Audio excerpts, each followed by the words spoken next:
Donald Trump is one major step closer to securing the Republican presidential nomination. The former president is taking the New Hampshire primary with more than 50% of the vote.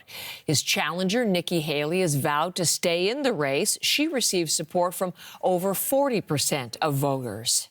And just a little note to Nikki, she's not going to win. This race is far from over. There are dozens of states left to go. The result? A setback for Haley, who is the only challenger to Trump. She invested significant time and money in trying to win New Hampshire. Those efforts did have some reward, though the margin of her loss was much smaller than her showing in Iowa. But with another big Trump win, Haley's chances of becoming the nominee are increasingly narrowing. The next big Republican primary is February 24th, exactly 1 month from today, in her home state of South Carolina. The polls to this point suggest Trump will win that contest in a landslide. Let's take you right now to Concord, New Hampshire, and our senior Washington correspondent, Katie Simpson, who has been on the road covering the primary and talking to voters and clearly bearing some very inclement weather for us, Katie, and I really appreciate that. It's good to speak to you this morning. So the Trump win in New Hampshire, what's the most important thing we should take away from that result? That Donald Trump's grip on the Republican Party base is firm, it is unrelenting, and he is mad. He is angry that he continues to be challenged by Nikki Haley. He does not think that she should continue on in this race, and he does not like to be challenged. We know this about Donald Trump, but he certainly demonstrated it last night in that victory speech where he really said some deeply personal, launched some deeply personal attacks against Nikki Haley as he was accepting his win after doing quite well in this campaign. Donald Trump winning with more than 50% of the vote. Again, that's 2 major contests in a row where he's been able to outperform his competitors in a really, really strong showing. Last night at his victory party, we spoke with some of his supporters who are thrilled with the results. It's unbelievable. Trump's the best. He's the only guy we can trust. He's the only one that is not bought and paid for. President Trump funds 76% of his own campaign. He works for the people, and he's by the people. But yeah, I'm glad to hear that. I'm glad to hear that he won. So now it's 2-0. Now we go on to Nevada next, and then South Carolina. The thing about going to a Trump rally is you never know who you're going to see. And last night's event was really a showing of what's called the MAGA elite. MAGA stands for Make America Great Again. Donald Trump has dubbed his movement the MAGA movement. We saw powerful, controversial conservative lawmakers, including Marjorie Taylor Greene, a congresswoman from Georgia, who showed nude pictures of Hunter Biden during a congressional hearing.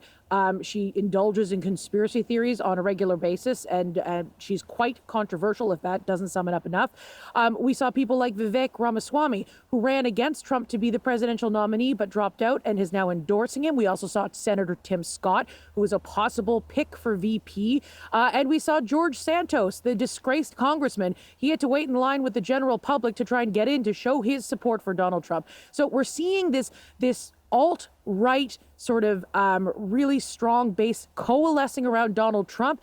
Donald Trump wants to put this contest to bed and push ahead so he can focus on Joe Biden rather than focus on attacking Nikki Haley. One thing I should also mention, when you talk to people at these Trump rallies, Heather, I asked every person I asked you, has there ever been a moment where you had any pause or concern or questioned your support for Trump? And every single person I spoke with said no and launched into reasons why they like Donald Trump. Many of the reasons are based on the lies that he said, talking about how the election was stolen from him, talking about the criminal charges he's facing. Everyone I spoke with dismissed the criminal charges as, an attempt by the Biden administration to hurt Donald Trump because he's a strong competitor in the race for the White House.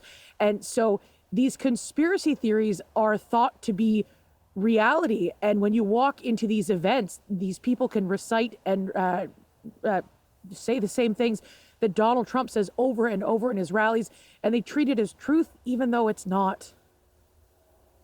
So he, despite his angry outburst last night and despite her vow that she was going to fight on. Let's look to the future. What does happen 1 month from today, Katie, is the schedule for the South Carolina primary.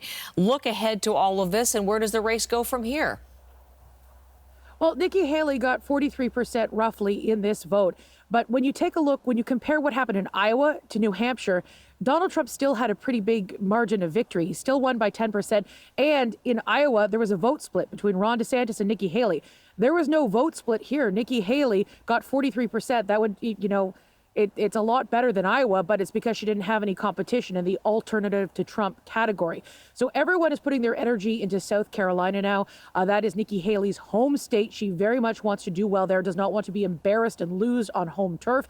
Donald Trump is throwing everything he's got at her. He does not like competition. He does not like to be challenged. And that will be likely to be the moment if Nikki Haley can't beat Donald Trump there or remain extremely competitive.